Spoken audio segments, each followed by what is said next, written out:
नमस्कार दोस्तों, आप सभी का स्वागत है मेरे YouTube चैनल रियल ज्ञान विद RKG में। दोस्तों, आज के इस लेक्चर में हम हिंदी साहित्य के इतिहास के अंतर्गत प्रेमाश्रयी काव्य धारा का अध्ययन करेंगे। इस टॉपिक को पढ़ने के बाद आप बहुत सारी चीज़ों को जान पाएंगे, जैसे कि प्रेमाश्रयी काव्य धारा का अर्थ क्या है, इसको आप समझ सकेंगे। इस काव्य धारा का नामकरण के बारे में जान सकेंगे। प्रेमाश्रयी काव्य धारा के प्रमुख रचनाकार कौन कौन हैं, इनके बारे में जानेंगे तथा ये जो प्रेम आख्यानक काव्य है, इसकी प्रमुख प्रवृत्तियों से परिचित हो सकेंगे। साथ ही हिंदी में प्रेम आख्यानक काव्य परंपरा के विकास को भी आप बहुत अच्छे तरीके से समझ पाएंगे। तो चलिए दोस्तों, हम देखते हैं प्रस्तावना। हिंदी के भक्ति काल की एक विशिष्ट काव्य धारा को प्रेमाश्रयी काव्य धारा कहा गया है और इसे अनेक नामों से भी पुकारा जाता है। इनके अन्य नाम हैं जैसे प्रेम मार्गी या सूफी शाखा, प्रेम काव्य, प्रेम गाथा, प्रेम कथानक काव्य, प्रेम आख्यानक, प्रेम आख्यान आदि इन सभी नाम से जाने जाते हैं। लेकिन ये जो नाम हैं वो अस्पष्ट हैं।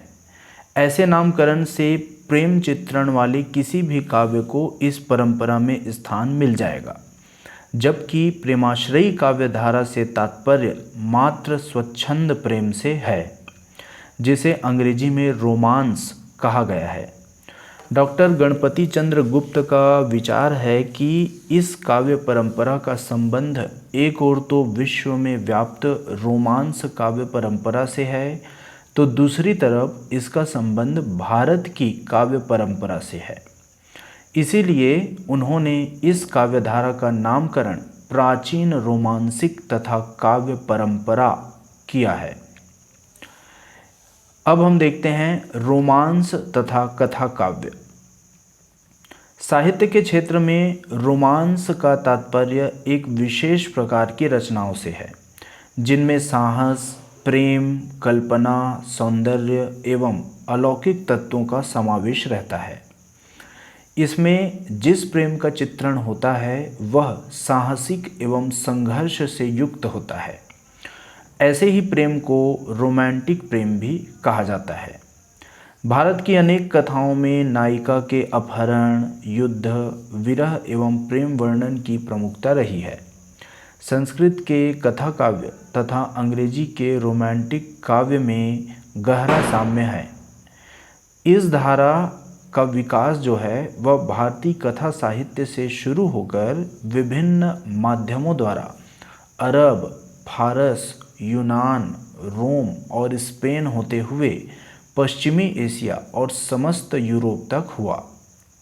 अनेक पाश्चात्य विद्वानों ने भी यह स्वीकार किया है कि आश्चर्यपूर्ण कथाओं का उद्गम स्रोत भारत ही रहा है। यूरोप के कथा साहित्य पर भारत के पंचतंत्र, बृहत कथा, इन सभी का स्पष्ट प्रभाव आधुनिक विद्वान भी मानते हैं। तो निष्कर्ष यह है कि भारतीय कथा साहित्य का पश्चिमी एशिया और यूरोप में पर्याप्त प्रचार था और उसी ने विश्व में रोमांस काव्य की दीर्घ परंपरा के उद्भव एवं विकास में सहयोग किया था। अब हम देखते हैं प्रेम आख्यानक कथाओं की परंपरा को। भारत में रोमांचक कथाओं या प्रेम आख्यानकों की एक दीर्घ परंपरा हमें मिलती है। ऐसी कथाओं में सामान्यतः ऐसा समाज चित्रित होता है जो सौंदर्य एवं प्रेम को ही जीवन का चरम लक्ष्य मानकर चलता है तथा उसके समक्ष तमाम धार्मिक बंधनों एवं रीति नीति की मर्यादा में मिलते हैं। इसका स्पष्ट उदाहरण महाभारत की कई कथाएं हैं।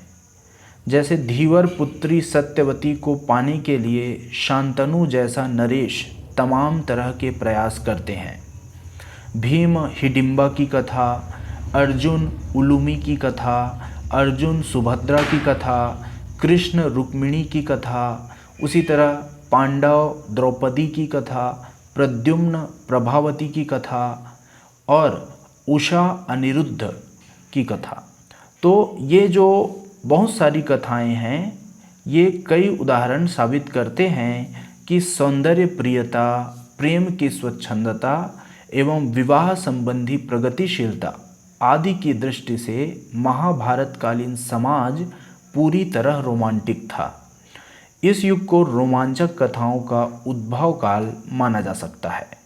तो हम महाभारत काल को ही रोमांटिक कथाओं का उद्भव काल मान सकते हैं। महाभारत युद्ध का समय विद्वान लोग लगभग ईसा पूर्व 1500 मानते हैं, अर्थात ईसा मसीह के जन्म की 1500 वर्ष पूर्व। हरिवंश पुराण में भी ऐसी अनेक कथाएं हमें मिलती है। उन कथाओं की कथा रूढ़ियाँ लगभग समान हैं। रूप दर्शन या श्रवण से प्रेम की उत्पत्ति, किसी देव मंदिर या उद्यान में नायक नायिका की भेंट, नायिका का बलात् अपहरण या नायिका के संरक्षक भाई पिता से युद्ध होना, स्वप्न दर्शन आदि, ये जो अनेक कथानक रूढ़ियाँ हैं, इनका क्रमशः विकास होता रहा है। वृहत कथा एवं कथा सरित सागर नामक रचनाओं से भी पता चलता है कि इनमें साहसी नायकों के प्रेम एवं संघर्ष का चित्रण होता था। इस काल तक कुछ नई काव्य रूढ़ियाँ प्रयोग में आ गई थी, जैसे नायिका के नाम के अंत में वती शब्द का आना, नायक का जन्म किसी विशेष धार्मिक अनुष्ठान से होना, उसी तरह नायिका का प्रायः किसी द्वीप में रहना, नायक को किसी पक्षी या दूत या साधु से पता चलना कि जो नायिका है वह प्रेम आतुर है, नायक का यात्रा करना, समुद्र टूटना जैसे तूफान आना और नायक का बच जाना। उसी तरह अलौकिक शक्तियों द्वारा चमत्कार एवं नायक या नायिका के भाग्य का परिवर्तन होना, नायिका के प्राप्ति के लिए नायक द्वारा उसके संरक्षकों से युद्ध करना। तो ये इस काल की नई काव्य रूढ़ियाँ जो प्रयोग में लाई गई। तो इस तरह कथा काव्य की परंपरा का विकास संस्कृत साहित्य में 8वीं से 10वीं सदी तक होता रहा तथा 10वीं से 15वीं सदी तक प्राकृत और अपभ्रंश में जैन कवियों ने इसे पल्लवित पुष्पित किया। यद्यपि जैन कवियों ने अपनी रचनाओं को चरियु या चरित कहा है, पर इसकी कथानक रूढ़ियाँ समान ही हैं। जैन कवियों ने इनमें धार्मिक या सांप्रदायिक तत्वों का भी निवेश कर दिया, पर सारा वातावरण रोमांटिक ही रहा, धार्मिक नहीं। उसके बाद आधुनिक भारतीय भाषाओं से पूर्व प्रेम आख्यानकों की यह परंपरा लगभग 2500 वर्षों तक चलती रही थी तथा इसकी अनेक शाखाएं एशिया, यूरोप तक फैल चुकी थी। आगे चलकर पश्चिम में यही परंपरा गद्यात्मक रूप धारण कर उपन्यास के रूप में विकसित हुई या भारत लौटी। तो यह जो भारतीय भाषाओं में जैसे गुजराती, हिंदी, पंजाबी, बांग्ला आदि से होती हुई फिर से यह संपूर्ण उत्तरी भारत में फैल गई। तो कहने का अर्थ यह है कि रोमांटिक कथा का जो उद्भव और विकास हुआ वो पहले संस्कृत साहित्य में हुआ, फिर पाली प्राकृत अपभ्रंश में हुआ, उसके बाद ये पश्चिमी देशों में फैल गई, फिर पश्चिमी देशों के द्वारा फिर से भारत में वह आ गई। अब हम देखते हैं प्रेम आख्यानक परंपरा का हिंदी में विकास। तो इस प्रकार यह परंपरा विशुद्ध भारतीय है, ठीक है, किंतु शुक्ल जी को यह जो परंपरा है वह विदेशी प्रतीत हुई थी। उनके अनेक समर्थक साहित्यकारों ने भी यह मान लिया था कि इसका प्रवर्तन हिंदी में सूफी कवियों ने अपने संप्रदाय का प्रचार करने के लिए फारसी मसनवियों के आधार पर किया है। इसी से इसका नाम सूफी काव्य परंपरा हो गया। ये साहित्य के इतिहासकार यह मानते हैं कि इन काव्यों की प्रेम पद्धति भारतीय न होकर विदेशी है, क्योंकि इनका प्रेम एकांतिक और इनका आदर्श अरबी प्रेम कहानियाँ हैं। तो इस धारा के सभी कवि मुसलमान हैं। तो डॉक्टर गणपति चंद्र गुप्त एवं डॉक्टर नगेंद्र जैसे विद्वानों का मानना है कि यह शैली पूरी तरह भारतीय है।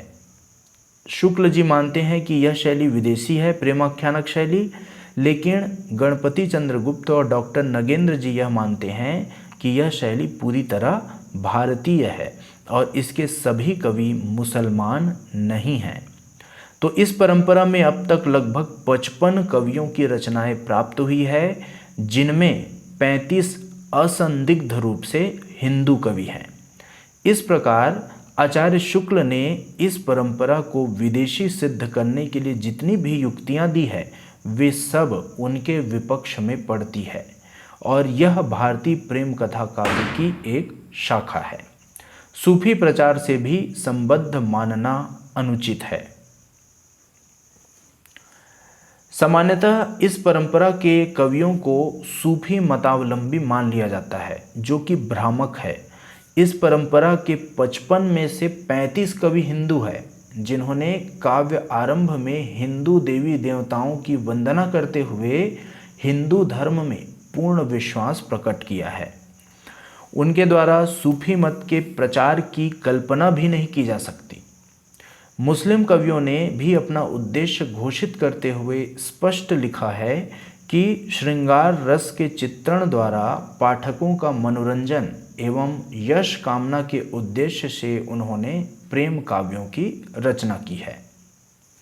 उदाहरण स्वरूप देख लेते हैं। जो मैं जानी कवित अस किन्हा, मकु यह रहे जगत मह चिन्हा। जो यह पढ़े कहानी, हम संवरे दुई बोल। जायसी ने पद्मावत में लिखा है। उसी तरह विधना जब लग जगत माँ, यह पुस्तक संचार। सबका साथ रहीम के नाव रहे उजियार। शेख रहीम द्वारा लिखा गया है। उसी तरह नूर मोहम्मद यह कथा, अहे प्रेम की बात। जेहि मन होई प्रेम रस, पढ़े सोई दिन रात। तो यह जो है वह नूर मोहम्मद ने लिखा है।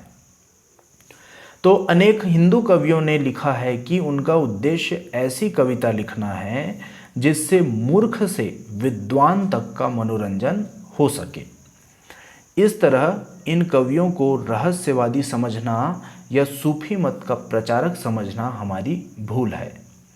दिनकर जी ने लिखा है कि ये हिंदुत्व से पैर मिलाकर चलने वाले लोग थे। रामधारी दिनकर जी ने संस्कृति के 4 अध्याय नामक कृति में यह लिखा है। यह भी ध्यातव्य है कि इन कवियों को न तो राजाश्रय प्राप्त था और न ही धर्माश्रय।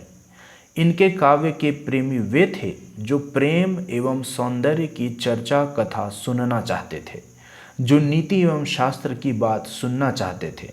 वस्तुतः इनकी कविता में प्रेम, ज्ञान, शास्त्र एवं वैराग्य के सभी तत्व है। इनमें तीनों का समन्वय हुआ है। अब देखते हैं दोस्तों रचनाओं का नामकरण। इस परंपरा की एक विशेषता यह है कि ये सामान्यतः नायिकाओं के नाम पर रचना लिखे गए हैं, जैसे पद्मावती, सत्यवती, मृगावती आदि। कुछ रचनाओं में नायक नायिका दोनों के नाम की रचनाएं हैं, जैसे माधवानंद काम कंदला, प्रेम विलास प्रेमलता, नल दमयंती आदि। तो कुछ रचनाओं के नाम के अंत में कथा शब्द आया है, जैसे लखन सेन पद्मावती कथा आदि। कुछ पुस्तकों के नामकरण के अन्य आधार भी हैं, जैसे अनुराग बांसुरी, प्रेम चिनकारी, प्रेम दरिया आदि। यह ज़रूरी है कि ऐसी पुस्तकों के नामकरण में नायिकाओं के नाम की प्रमुखता है। अब हम देखते हैं दोस्तों प्रेमाश्रयी धारा की रचनाओं के कथा वस्तु के विभिन्न स्रोतों को। तो प्रेमाश्रयी कथा वस्तु के उद्गम के स्रोत की दृष्टि से इस काव्य परंपरा को हम 3 वर्गों में विभाजित कर सकते हैं। पहला है महाभारत, हरिवंश पुराण आदि जो पौराणिक कथाएं हैं, इनके आधार पर लिखी गई रचनाएं। दूसरी है ऐतिहासिक, प्रामाणिक या अर्ध प्रामाणिक घटनाओं के आधार पर लिखी गई रचनाएं। और तीसरा है पूर्णतः कल्पना आश्रित घटनाओं के आधार पर लिखी गई रचनाएं। तो इस परंपरा के अर्थात प्रेमाश्रयी परंपरा के कथा काव्य में नल दमयंती, उषा अनिरुद्ध एवं माधवानल कामकंदला को आधार बनाकर लगभग 20 रचनाएं लिखी गई है। ऐतिहासिक या अर्ध ऐतिहासिक कथानकों में ऐतिहासिकता को सुरक्षित रखने की भावना का यहाँ पे अभाव है तथा परंपरागत कथानक रूढ़ियों का खुलकर सम्मिश्रण हुआ है। काव्यत्व की दृष्टि से इनमें स्वाभाविकता की अपेक्षा वैचित्र्य का प्रमुखता है। इसके बाद हम देखते हैं प्रेम आख्यानक काव्य परंपरा की प्रमुख प्रवृत्तियां क्या है। तो पहला प्रमुख प्रवृत्ति है लोक जागरणवादी प्रवृत्ति। भक्ति आंदोलन की लोक जागरणवादी भूमिका के निर्माण में सूफी संतों का महत्व अविस्मरणीय है। इन कवियों ने जाति पाति एवं संप्रदाय की दीवारों की हद को तोड़ा तथा मनुष्यता का नया दर्शन प्रस्तावित किया। इन सूफी संतों का आम जनता से मुक्त हृदय से स्वागत किया और यही कारण है कि इन्हें भी संत ही कहा गया। कबीर एवं जायसी की परंपरा के सूफियों ने एक साझी लोक संस्कृति का निर्माण किया। बताया कि संत सिर्फ हिंदू ही नहीं, मुसलमान भी हो सकते हैं। दूसरी प्रवृत्ति है मानवतावादी प्रवृत्ति। सूफी संत काव्य के सामाजिक नवजागरण को समझने के लिए तथा सामाजिक सांस्कृतिक आधार को समझने के लिए शोषित एवं नीची जातियों, विशेषकर कामगारों, बुनकरों, किसानों, कारीगरों, व्यापारियों एवं सामंतों के पारस्परिक सामाजिक रिश्तों को समझना जरूरी है, क्योंकि ये संत इन्हीं जातियों समुदाय से आते थे। इस प्रकार यह पूरी काव्य परंपरा सामंती सवर्णी सोच की, आचार विचार की जो है वह प्रतिक्रिया के रूप में सामने आई। संत साहित्य का जो सीधा संबंध है वह 15वीं, 16वीं और 17वीं सदी के भारतीय समाज के सामंती ढांचे के कमजोर पड़ने से है। भारतीय आम जीवन की सबसे त्रासद भूमिका के रूप में सामंती ढांचा था। इन संतों ने धार्मिक विद्वेष के बदले धार्मिक सहिष्णुता एवं मानववाद का प्रचार कर व्यापक जनता की इच्छाओं को पूर्ण किया, साथ ही उनकी आहत संवेदनाओं को स्पर्श किया। इसके बाद हम इसकी अन्य प्रवृत्ति देखते हैं, प्रेम भावना की प्रवृत्ति। तो इस काव्य के कवियों के संपूर्ण चित्रण का जो केंद्र है वह प्रेम है। इनकी प्रेम भावना श्रृंगारिकता का स्पर्श करती हुई भी उसे लौकिक से अलौकिक बना देती है। इनकी प्रेम भावना संघर्ष एवं साहस से अनुप्राणित है, जो सामाजिक मर्यादा को तथा परंपरा को विशेष महत्व नहीं देती। इनका प्रेम सौंदर्यजन्य आकर्षण से दूर होता है और परिस्थितियों के अनुसार उत्तरोत्तर गंभीर होता चला जाता है। तथापि सौंदर्य का अतिशयोक्तिपूर्ण वर्णन आज के पाठक को ग्राह्य नहीं होता। साथ ही इनका प्रेम कभी कभी वासना एवं कामुकता का आवेग बन जाता है और यह वासना आगे चलकर निखर जाती है और विशुद्ध प्रेम का रूप ले लेती है। काम भावना प्रेम भावना के रूप में बदल जाता है। अन्य प्रवृत्ति है पांडित्य प्रदर्शन की प्रवृत्ति। तो इन प्रेमाख्यानक कवियों ने अपने बार भारतीय दर्शन, पुराण, ज्योतिष, शकुन विचार, काम शास्त्र, वैद्यक, संगीत शास्त्र, शुद्धिकरण, पाक शास्त्र आदि के अपने ज्ञान से कई पन्ने रंग दिए हैं जिनसे पाठक को ऊब हो जाती है, और इस प्रवृत्ति के पीछे शायद पाठक के ज्ञानवर्धन की इच्छा काम कर रही थी। प्रेमाख्यानक काव्य का एक अन्य प्रवृत्ति है तप का महत्व। सूफी प्रेम साधना में तप के कष्ट को प्रेम का प्रमुख सोपान माना गया है। यहाँ नायक का अनेक कष्ट सहना उसके धैर्य की परीक्षा, संघर्ष, युद्ध आदि एक प्रकार की तपस्या ही है। पद्मावत में पार्वती रतन सेन की परीक्षा लेती है तथा अंत में कहती है कि यह परीक्षा में तपा हुआ शुद्ध सोना है और प्रेम की आग में तप चुका है। उदाहरण है, निश्चय यह प्रेमानल दहा, कसे कसौटी कंचन लहा, पद्मावत से लिया गया है। इसके बाद हम देखते हैं अन्य प्रवृत्ति विरह का वर्णन। तो सूफी काव्य का प्रधान विषय जो है वह प्रेम है, और जिसके अंतर्गत कवियों ने संयोग का कम वर्णन किया है और विरह का अधिक चित्रण किया है। वस्तुतः यहाँ विरह दशा ही वह मनोभूमि है जो चित्त की समाधि या प्रिय के प्रति एकांतिक निष्ठा लाती है।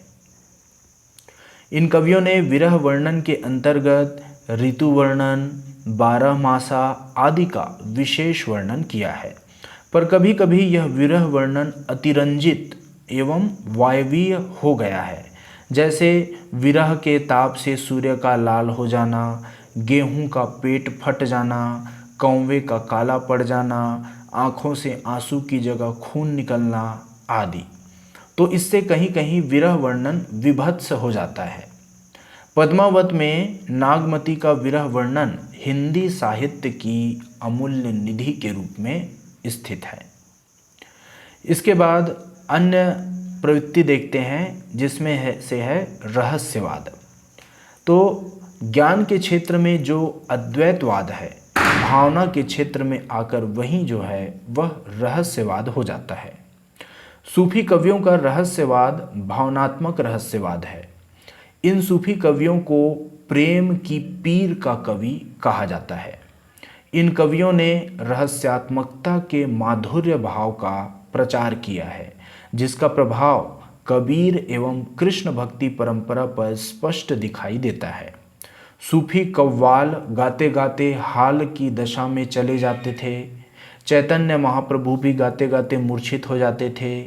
मद, प्याला, उन्माद, ईश्वर का विरह इनके रहस्यवाद की रूढ़ियाँ हैं। कबीर का माधुर्य भाव सूफी प्रभाव से पूर्ण है।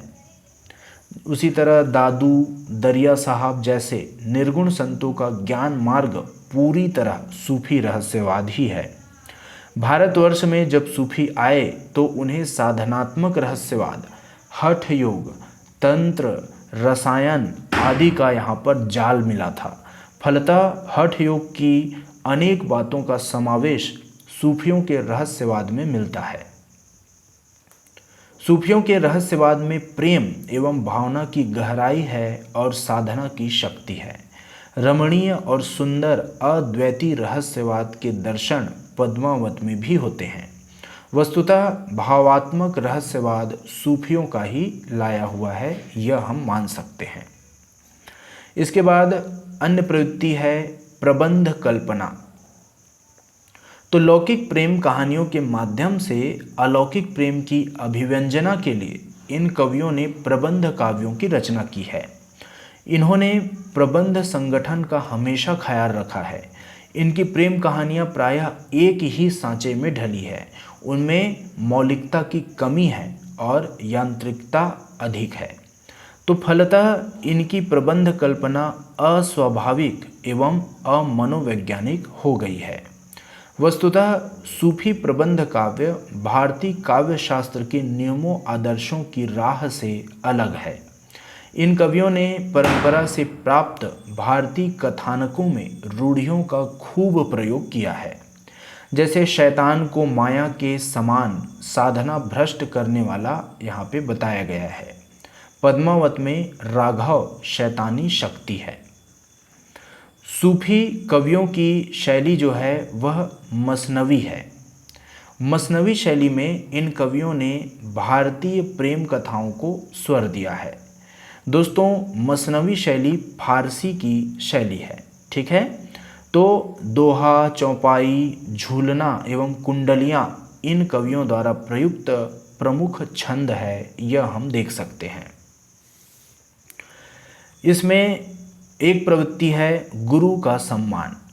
तो प्रेमाख्यानक परंपरा में गुरु को ईश्वर तुल्य दर्जा दिया गया है, वहीं साधक को सिद्धि तक पहुंचाने का माध्यम है और गुरु कृपा से शैतान एवं माया दोनों का नाश होता है, यह माना गया है। इसमें प्रकृति चित्रण का भी विशेषता मिलता है। प्रकृति चित्रण में सूफियों का जो प्रेम स्वरूप आलंबन ईश्वर प्रकृति के कण कण में व्याप्त है और प्रकृति इनके लिए स्पृहणी एवं आकर्षण पूर्ण है। जैसे रवि शशि नखत दीप ही ओही ज्योति, अर्थात ईश्वरी ज्योति के कारण ही सब कुछ प्रकाशमान है। तो सूफियों के यहाँ प्रेमियों के विरह में प्रकृति भी समान रूप से दुख महसूस करती है, वह उनके विरह ताप को कम करने की कोशिश करती है। सूफी प्रेमाख्यानक काव्य में सिद्धोनाथों का भी प्रभाव हमें दिखता है। जनता पर प्रभाव जमाने के लिए नाथ सिद्ध, योगी साधु अलौकिक चमत्कारों से जनता को चमत्कृत करते थे। सूफी संत काव्य पर भी इसका प्रभाव है, वे भी चमत्कारों में विश्वास करते थे और इस काव्य परंपरा पर हठ योग का भी प्रभाव है, क्योंकि अनेक स्थानों पर इन्होंने यौगिक क्रियाओं का उल्लेख किया है। ये भी सिद्ध पीठ में विश्वास करते हैं। शैतान की प्रवृत्ति भी इसमें देखने को मिलती है। शैतान की प्रवृत्ति कहने का अर्थ है कि जो सूफी प्रेम आख्यानकों में माया के समान साधक को भ्रष्ट करने वाली या साधना के मार्ग से च्युत कराने वाली शक्ति के रूप में शैतान की उपस्थिति मानी गई है। एक साधक पीर या गुरु की कृपा से शैतान के पंजे से मुक्त हो सकता है। पद्मावत में काव्य में राघव चेतन शैतान का प्रतीक है। यहाँ यह स्मरणीय है कि निर्गुण संत कवि माया की निंदा करते हैं, लेकिन सूफी कवि शैतान को त्यागने योग्य नहीं मानते हैं, क्योंकि शैतान द्वारा उपस्थित किए गए व्यवधानों से साधक के प्रेम के गांभीर्य की परीक्षा होती है तथा उसके प्रेम में उज्ज्वलता और दृढ़ता आती है। सूफी कवियों ने धार्मिक एकता का भी प्रचार किया।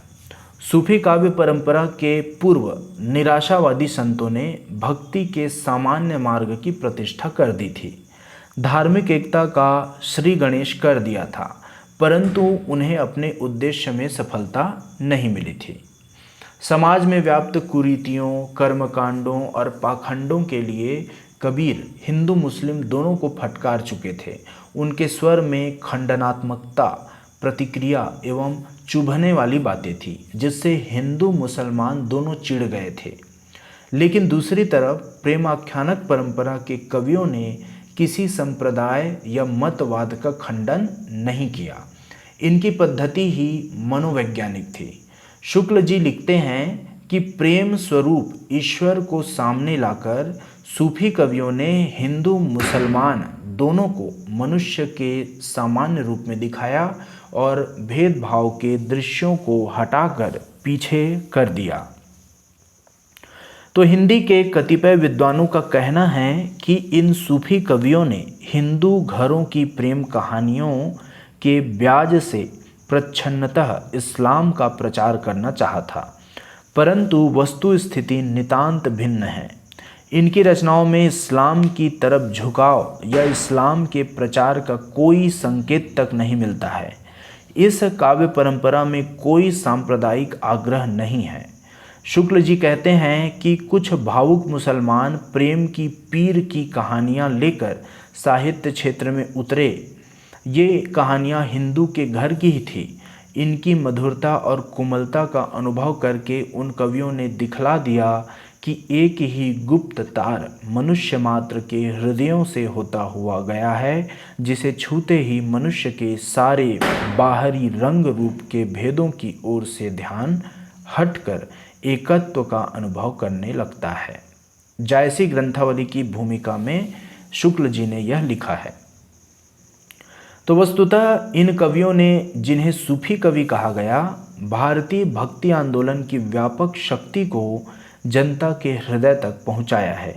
इनका साहित्य हृदय की मुक्तावस्था से उपजा साहित्य है, जो धार्मिक एकता का संदेश देता है। सूफी प्रेमाख्यानक काव्य में हम लोक भाषा की स्वीकृति भी पाते हैं। पूर्वी प्रांत के सभी सूफी कवियों की जो भाषा है वह अवधी है, जिसका ठेठ देसी रूप जायसी के पद्मावत में हमें मिलता है। उनकी कविता में पहली बार हिंदी भाषा सहज काव्य प्रवाह में बहने लगती है। दाऊद एवं कुतुबन की रचनाओं से तुलना करने पर लगता है कि अवधी भाषा काव्य प्रवाह में कुछ रोड़े अटका रही है, पर जायसी की भाषा बिल्कुल आम जनता की भाषा हो जाती है। इसमें हमें मिलता है कथानक रूढ़ियों का प्रयोग भी। तो इन कवियों ने कथानक को गति देने तथा उसे लोकप्रिय बनाने के लिए परंपरा से प्राप्त भारतीय कथानकों की रूढ़ियों का प्रयोग किया है, जैसे चित्र दर्शन, स्वप्न दर्शन, शुक सारिका संवाद, मंदिर या उद्यान में नायक नायिका का मिलन, युद्ध, संघर्ष आदि रूढ़ियाँ सभी सूफी कवियों की रचनाओं में मिलती है। इसका एक अन्य विशेषता है भारतीय एवं फारसी तत्वों का सामंजस्य करना। तो इन कवियों की प्रेम गाथाओं में भारतीय और फारसी कथा तत्वों की अद्भुत सामंजस्य हमें मिलता है। इन्होंने इस्लाम धर्म और हिंदू धर्म का सामंजस्य करके कथानक का निर्माण किया। इनकी रचनाओं में फारसी रहस्यवाद का भारतीय अद्वैतवाद से मेल मिलता है। प्रकृति की समस्त सत्ता में इन्हें ईश्वरीय तत्व की उपस्थिति दिखाई देती है। सूफी काव्यों में परमात्मा को प्रियतमा मानना सूफियों की खोज है। ये कवि हुस्ने बुता के इश्क में खुदा का नूर देखते थे। अर्थात ये जो संत कवि होते थे, ज्ञानाश्रयी शाखा के कवि, वे परमात्मा को क्या मानते थे? प्रिय। लेकिन सूफी कवि जो हैं वह परमात्मा को प्रियतमा मानकर चलते हैं।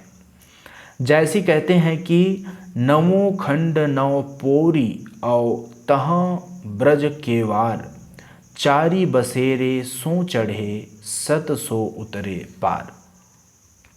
तो यहाँ हठ योग के अनुसार शरीर में आँख, कान, नाक आदि 9 द्वार है। 10वां द्वार ब्रह्मरंध्र है। उसी तरह शरीयत, तरीक़त, मारिफत और हकीकत, ये 4 जो है वह बसेरे है। ठीक है, तो इसी कारण दोनों को मेल कर दिया गया है, हिंदू और इस्लाम धर्म को, है ना। 9 खंड 9 पौरी औ तहम ब्रज के वार, और चारी बसेरे सो चढ़े सत सो उतरे पार। इस तरह से उपनिषदों एवं अद्वैतवाद से प्रभावित इन कवियों ने शैतान की कल्पना सूफी सिद्धांतों के अनुरूप किया है। यहाँ माया ही शैतान है। राघव दूत सोई शैतानु, ये बोला गया है। इन्होंने भारत की प्रबंध शैली में फारसी मसनवी शैली का सामंजस्य किया है, जिसके कारण इनका विरह वर्णन अतिशयोक्तिपूर्ण एवं अभारतीय हो गया है। इस प्रकार इस परंपरा के कवियों ने वस्तु और रूप दोनों स्तरों पर भारतीय और फारसी काव्य तत्वों का सामंजस्य किया है। फारसी के प्रेम चिंतन में नायक के प्रेम का आवेग अधिक दिखाया जाता है। भारतीय चित्रण में नायिका के प्रेम का अधिक गंभीर होता है। तो जायसी ने नायक नायिका दोनों के प्रेम की तीव्रता को समान करके दोनों आदर्शों का मेल यहाँ पर कर दिया है। इनमें रस, छंद और अलंकार भी मिलता है। चूंकि सूफी काव्य का प्रधान विषय ही प्रेम है, यह संपूर्ण काव्य परंपरा प्रेम रस से स्नात है। प्रेम तत्व के चित्रण में इन्होंने श्रृंगार रस के विरह पक्ष को विशेष महत्व दिया है। वस्तुतः यहाँ विरह वर्णन ही वह उच्चतम चित्रभूमि है जो कवि का लक्ष्य है। विरह ही प्रेम को एक निष्ठ एवं अडिग बनाता है, परंतु विरह चित्रण में इन कवियों ने अतिशयोक्ति का प्रयोग कर दिया है, जिससे वर्णन कहीं कहीं काल्पनिक या हास्यास्पद हो गया है। जायसी द्वारा किया गया नागमती का विरह वर्णन हिंदी साहित्य की अमूल्य निधि है। उदाहरण के रूप में देखते हैं कि इन काव्यों में नायक प्रायः राजा, राजकुमार या धनी पात्र होता है। वह भोगी, विलासी और सौंदर्य लोलुप होता है। ठीक है। उधर नायिका में भी प्रेम की तड़प होती है। दूत, सखा, सखी, पक्षी आदि जो है वह उद्दीपन का कार्य करते हैं। श्रृंगार रस में शुद्ध संघर्ष की उपस्थिति होती है, जिससे वर्णन रोमांचक हो जाता है। यत्र तत्र करुण और विभत्स रस के लघु वर्णन भी हमें दिखाई देते हैं, किंतु सभी काव्यों का अंत शांत रस में होता है। ईश्वर तत्व ही सबसे प्रमुख रस आखिर में बन जाता है। तो इस काव्य परंपरा में अर्थात प्रेमाख्यानक काव्य परंपरा में अपभ्रंश के चरित काव्यों के समान दोहा चौपाई शैली को अपनाया गया है। यत्र तत्र सोरठे, सवैये तथा बरवे छंद भी हमें मिलते हैं। अलंकारों की बात करें तो इन कवियों ने उपमा, उत्प्रेक्षा, अतिशयोक्ति एवं रूपकों का प्रयोग किया है। सूफी कवियों ने समासोक्ति अलंकार का बहुत खूब प्रयोग किया है। अब हम देखते हैं दोस्तों प्रेम आख्यानक परंपरा के प्रसिद्ध कवि एवं उनके काव्य। तो हिंदी में इस परंपरा का प्रवर्तन किस कवि के द्वारा हुआ, इसका हमें प्रामाणिक सूचना तो नहीं मिलती है। फिर भी अति आधुनिक शोधों से यह पता चलता है कि इस प्रेम आख्यानक परंपरा की जो प्रथम पुस्तक है वह है हंसावली, और इसके पूर्व का कोई प्रेमाख्यानक काव्य हमें उपलब्ध नहीं है। तो चलिए हम अब काव्यों की बात कर लेते हैं। तो पहली काव्य रचना है हंसावली। हंसावली का रचना काल है सन 1379। हंसावली के रचयिता है असाइद, कवि का नाम है असाइद। इस पुस्तक की भाषा राजस्थानी हिंदी है। कवि ने इस प्रेम कथा का प्रेरणा स्रोत विक्रम बैताल की कथा को माना है। इसमें अनेक प्रेम कथाएं गुम्फित है और राजकुमारी का नाम हंसावली है। ठीक है, अर्थात हंसावली के नाम, राजकुमारी के नाम पर ही इसका नाम हंसावली रखा गया है। नायक राजकुमार जो है वह स्वप्न दर्शन द्वारा उसके रूप लावण्य पर मुग्ध होकर अनेक कष्टों एवं संकटों को झेलते हुए अंततः राजकुमारी हंसावली को प्राप्त कर लेता है। कवि ने प्रारंभ में शक्ति, शिव और सरस्वती की वंदना करते हुए आत्म परिचय दिया है। भाव सौंदर्य एवं काव्य सौंदर्य की दृष्टि से जो हंसावली रचना है यह साधारण कोटि की रचना है। इसके बाद दूसरी रचना देखते हैं चंदायन। चंदायन का रचना काल है 1379। चंदायन के रचयिता है मुल्ला दाऊद। इसका नायक जो है वह लोर या लोरिक है तथा इसकी नायिका का नाम चंदा है। नायक की विवाहिता पत्नी का नाम है मैना। नायक जो है अर्थात लोर या लोरिक वह चंदा की प्राप्ति के लिए अनेक प्रयत्न करता है। तो यह जो चंदायन पुस्तक है इसके हमें दो नाम मिलते हैं, पहला चंदायन और दूसरा है चांदायन। ठीक है, तो यह भाषा की बात करें तो अवधि और शैली जो है वह भावानुकूल एवं सरस है। इसके बाद अन्य रचना देखते हैं लखन सेन पद्मावती कथा। इसका रचना काल है 1459। लखन सेन पद्मावती कथा के रचयिता है दामोदर कवि। इसमें राजा लक्ष्मण सेन एवं राजकुमारी पद्मावती के प्रथम दर्शन जन्य प्रेम का चित्रण रोमानी शैली में किया गया है। भाषा राजस्थानी है तथा चौपाई दोहा के बीच में सोरठा का भी प्रयोग हुआ है। बीच बीच में संस्कृत की सूक्तियाँ भी मिलती है। यह भी भारतीय प्रेमाख्यानक काव्य परंपरा के अनुरूप कृति है। इसके बाद रचना है सत्यवती कथा। इसका रचना काल है 1501। सत्यवती कथा के रचयिता है ईश्वर दास। यह जो ईश्वर दास है वह सगुण मार्गी भक्त थे। डॉक्टर नगेंद्र ने इन्हें सौंदर्य, प्रेम, विरह के निरूपण एवं शैली आदि की दृष्टि से एक बहुपठित एवं उच्च कोटि का कवि माना है। इसके बाद प्रेमाख्यानक रचना देखते हैं जिसका नाम है मृगावती। मृगावती का रचना काल है 1503। मृगावती की रचना कुतुबन ने की है। आचार्य रामचंद्र शुक्ल के अनुसार कुतुबन जो है ये चिश्ती वंश के शेख बुरहान के शिष्य थे और जौनपुर के बादशाह हुसैन शाह के आश्रित थे। मृगावती का नायक राजकुमार तथा नायिका मृगावती है। यह राजकुमारी उड़ने की विद्या जानती है और अनेक कष्ट सहकर राजकुमार उसे प्राप्त करता है, पर थोड़े दिन बाद ही वह उड़ जाती है। अनेक कष्टों को सहकर किसी तरह राजकुमार उसे फिर प्राप्त करता है। तो परंपरागत प्रेमाख्यानक प्रवृत्तियों का स्पष्ट झलक मृगावती में मिलता है। कथा की परिणति शांत रस में होती है।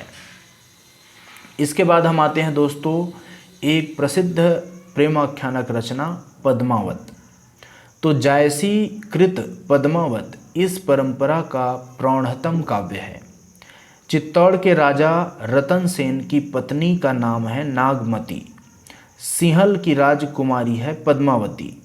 तो जो पद्मावती के रूप के बारे में हीरामन तोते से सुनकर राजा रतन सेन उस पर मोहित हो जाता है और योगी के वेश में वह सिंहल द्वीप अर्थात श्रीलंका के लिए निकल पड़ता है। रास्ते में अनेक कष्टों को पार कर वह सिंहल द्वीप पहुंचता है और पद्मावती को प्राप्त करने में सफल होता है। कुछ समय वहां रहकर वह वापस फिर से चित्तौड़ आ जाता है। पद्मावती के रूप की प्रशंसा सुनकर उसे प्राप्त करने के लिए दिल्ली का जो सुल्तान है अलाउद्दीन कई बार कोशिश करता है, पर उसे सफलता नहीं मिलती। कुछ विद्वान मानते हैं कि इसका पूर्वार्ध कल्पना प्रसूत एवं उत्तरार्ध भाग ऐतिहासिक है, पर इधर के शोधों से पता चलता है कि दोनों बातें ही विवादास्पद है। पूर्वार्ध की कथा भी जायसी के पूर्व विभिन्न रूपों में मिलती है और उत्तरार्ध भी इतिहास सम्मत नहीं है। असल में कवि ने स्वयं कहा है कि जैसी गाथा उसे मिली थी उसी को उसने चौपाई में लिख दिया है। उसने कहा है कि आदि अंत जसी कश्या उन्हें लिखी भाषा चौपाई कहे।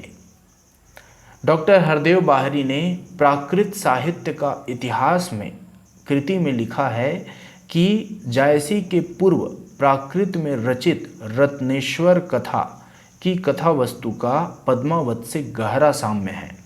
संभवतः यही या अन्य कोई गाथा जायसी का मूल आधार है जिसे जायसी ने पद्मावत के रूप में लिख दिया, अर्थात परंपरागत स्थूल ढांचे को अपनी शैली एवं ज्ञान द्वारा जायसी ने सुविकसित कर दिया।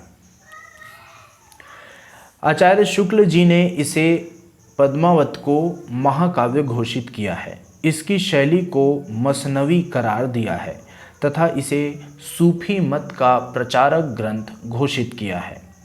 पद्मावत के विभिन्न पात्र विभिन्न दार्शनिक तत्वों के भी प्रतीक है। इसे रूपक काव्य या आध्यात्मिक काव्य भी कहा जाता है। डॉक्टर नगेंद्र के अनुसार उन्होंने कहा है कि पद्मावत के रूपक तत्व का संबंध सूफी मत से न होकर भारतीय साधना पद्धति से ही सिद्ध होता है, इसमें कोई संदेह नहीं। पद्मावत के अतिरिक्त जायसी कृत अखरावट एवं आखिरी कलाम आदि कुछ लघु कलेवर वाली पुस्तकें भी मिलती है जिसका बहुत महत्व नहीं है। इसके बाद हम देखते हैं मधुमालती। मधुमालती की रचना जो है वह मंझन ने की है। मंझन के बारे में प्रामाणिक जानकारी का अभाव है। मधुमालती में मंझन ने प्रेम के उच्च एवं उदात्त स्वरूप की व्यंजना करने में सफलता प्राप्त की है। मधुमालती में कनेसर नगर के राजा सूरजभान के पुत्र मनोहर की प्रेम कथा को बताया गया है। शुक्ल जी ने लिखा है कि पद्मावत के पहले मधुमालती की बहुत प्रसिद्धि थी। जैन कवि बनारसी दास ने अपने आत्मचरित में संवत 1660 के आसपास की अपनी इश्कबाजी वाली जीवनचर्या का उल्लेख करते हुए लिखा है कि उस समय मैं हाट बाजार में जाना छोड़कर घर में पड़े पड़े मृगावती और मधुमालती नाम की पोथियाँ पढ़ा करता था। उन्होंने लिखा है कि तब घर में बैठे रहें नाहिन हाट बाजार, मधुमालती मृगावती पोथी दोए उचार।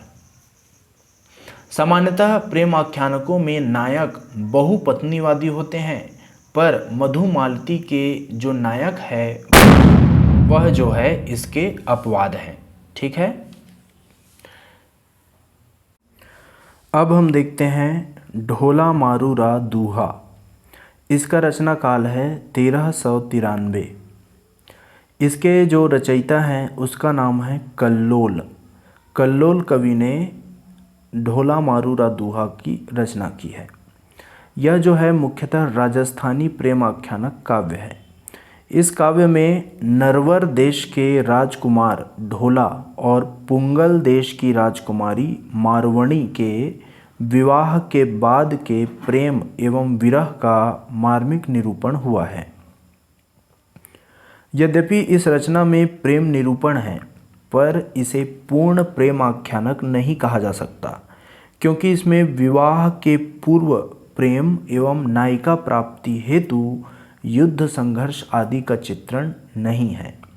इसका प्रेम एवं विरह का मार्मिक चित्रण हिंदी साहित्य की निधि है। इसके बाद हम देखते हैं रूपमंजरी। इसका रचना काल है 1568। अष्टछाप के प्रसिद्ध कवि नंददास के द्वारा रचित रूपमंजरी में रूपमंजरी एवं कृष्ण के प्रेम का स्वच्छंद चित्रण किया गया है। इसमें रूपमंजरी विवाहिता है, पर स्वप्न में कृष्ण को देखकर उन्हें उनसे प्रेम हो जाता है। कृष्ण को पाने के लिए वे कुल, दाम्पत्य एवं परिवार की समस्त मर्यादाओं को तोड़ देती है। नायिका के रूप सौंदर्य, प्रणय वेदना एवं विरह आदि के वर्णन अतिशयोक्तिपूर्ण है। कवि का लक्ष्य है वैवाहिक बंधनों का विरोध करते हुए परकीया भाव या उपपति रस की स्थापना करना। कवि ने प्रेम आख्यानक की रूढ़ियों का प्रयोग किया है। भाषा ब्रज भाषा है। चौपाई दोहे की शैली में रचित इस पुस्तक में प्रौढ़ता एवं मार्मिकता है। इसके बाद देखते हैं दोस्तों चित्रावली। चित्रावली का रचना काल है सन 1613। इस प्रेम आख्यानक के रचयिता गाजीपुर के निवासी सूफी कवि उस्मान हैं। उस्मान का समय जहांगीर का काल है और इस कवि ने चित्रावली से बढ़कर प्रेम कथा लिखने को चुनौती दी है। प्रेम आख्यानिकी रूढ़ियों का प्रयोग करते हुए उस्मान ने सुजान एवं चित्रावली के चित्र दर्शन जन्य प्रेम का सहृदयतापूर्ण एवं स्वाभाविक चित्रण किया है। उस्मान ने जायसी का पूरा अनुकरण किया है। इसके अतिरिक्त रस रतन 1618, ज्ञानदीप 1619 आदि के अनेक प्रेम आख्यानकों की रचना की गई है। अकेले जान कवि ने 29 प्रेम आख्यानकों की रचना की है। हिंदी की यह एक ऐसी परंपरा है जो कई सौ वर्षों तक चलती रही तथा जिसका प्राकृत, संस्कृत एवं अपभ्रंश की काव्यधारा से सीधा संबंध दिखाई देता है। मध्यकालीन काव्य परंपरा की यह सर्वाधिक दीर्घ एवं व्यापक परंपरा रही है। धर्माश्रय एवं लोकाश्रय से मुक्त रूप में संपोषित होने वाली इस सूफी प्रेमाख्यानक परंपरा ने जनता की काव्य रुचि एवं मनोरंजन को तुष्ट किया है। इस काव्य परंपरा से जन सामान्य के ज्ञान कोश की वृद्धि हुई, लोक के नाना पक्षों का उद्घाटन हुआ तथा शुद्ध काव्य की दृष्टि से भी इसका महत्व अक्षुण्ण है। साहस, त्याग एवं बलिदान से पोषित प्रेम भोग लालसा से ऊपर उठकर गंभीर एवं स्वस्थ प्रेम के स्वरूप का निदर्शन यह जो प्रेमाख्यानक काव्य है वह हमें कराता है। प्रेमाख्यानक काव्य परंपरा में जायसी का स्थान जो है वह सर्वोपरि है। यदि जायसी को इस परंपरा से हटा दिया जाए तो यह पूरी काव्य परंपरा निस्तेज एवं निष्प्राण हो जाती है। शेर शाह के समकालीन जायसी की तीनों रचनाओं में पद्मावत, अखरावत और आखिरी कलाम, ये जो 3 रचनाएं हैं इनमें जो है पद्मावत का विशिष्ट स्थान है। पद्मावत हिंदी साहित्य का अनमोल रत्न है। इसमें लौकिक प्रेम कथा को अलौकिक रूप प्रदान किया गया है। जहां अन्य कवियों ने अपने प्रेमाख्यानकों में काल्पनिक नायक नायिकाओं की कहानी लिखी, वहीं जायसी ने लोक प्रचलित कथा को उठाया और उसमें ऐतिहासिकता का हर संभव समन्वय किया है। जायसी का महत्व इस बात में भी है कि उन्होंने पद्मावत को एक सुंदर महाकाव्य का रूप प्रदान किया है, जिसमें प्रेम की साधना और सिद्धि दोनों अवस्थाओं का चित्रण है। पद्मावत में हिंदू मुस्लिम हृदयों के अजनबीपन को मिटाने का सामर्थ्य है।